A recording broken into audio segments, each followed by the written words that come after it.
السلام عليكم ورحمة الله وبركاته. خردوتة خبرتوتا أمانة سبكم جتلمة كشتي إجرا سبكة جراتنا سنجتا أكسمه وري من تبرس الشمارة كفوني أبلين كي يكون دقيق سنو سلامتان جيتو أنا راح دبكة سنجتا سنارة كب سنجتا ويلكم فاميلي بجانا جان إفتاني وري منا خنا فارو تادن لايك سبسكرايب بدون دقيقتنا سنجتا وري فاميلي هيدا تنمو لايك بدون دقيقتنا فاميلي تيا hedduu sinirraa badee arralee numaan jaarra deebi'ee hedduu takkaan badee wallaahi hedduun baduutti jira yuutuubiin kiyyee hedduu qabbanaa'ee bexaam itti ilaalu.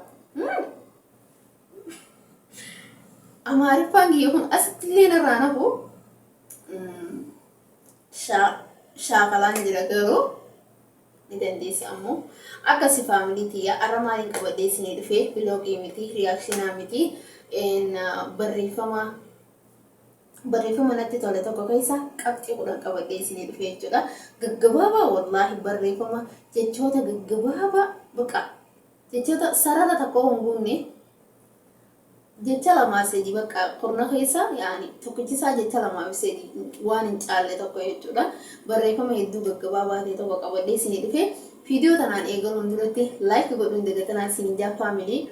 Hanleen hedduu sinirraa badee yuutuubiin kiyyalleen hedduu qabbanaa jira laayik godhuun dagatanaa isiniin jaa faamilii tiyya irra deebi'ee laayik godhaan isiniin jaa akkasuma kara viidiyoo kara barreeffamaa haadda barruun isiniin jaa qabxii tokkoffaa hirrinni guddaanna sammuu keessa jira malee qaama keessaa miti. Lammaffaa yookaan sodaa dhabda yookaan carraa dhabda. Qabxii sadaffaa sirna barnoota yeroo ammaa. Qabxii afuraffaa tattaaffachuu keetiif hin qaanfate. Namoonni ni dubbatu garuu namni gatii keessii kafalu hin jiru. Shanaffaa yeroo hunda jalqaba kee isa xiqqoo dinqisiifadhu. Ja'affaa hidhiin kee sammuu keeti sammuun kee amala keeti immoo amala kee tooftaan cabsi yeroo kanatti jira. Qabxii torbaffaa ji'a yoo barbaadde halkan hin dhokatin.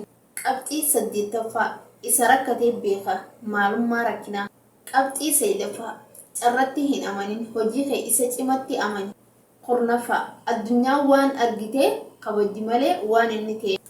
Akkasuma faamilii tiyyaa viidiyoo narraa qabadhee dhufe tana fakkaattiin isiniin jaa qabxiileen kunni tana fakkaatti viidiyoo hedduu gaggabaabduudha wallaahi barreeffama hedduu gaggabaabaadhaan isiniin jaa irra deebi'ee laayikii godhuu hin dagatinaa halka irraa sa'aa meeqa halka irraa sa'aatii sagalee akkasi faamilii tiyyaa laayikii godhuu hin dagatinaa isiniin jaa inshaallah hanga viidiyoo biraatii walitti deemnutti nagaa naaf tura warri ilaalmaa laatan hundi keessan hedduu naa galatamaan isiniin jaa lakkoofsa tokko naa barreessameef warri hanga dhumaatti laatan isiniin jaa hanga viidiyoo biraatii walitti deemnutti nagaa naaf tura.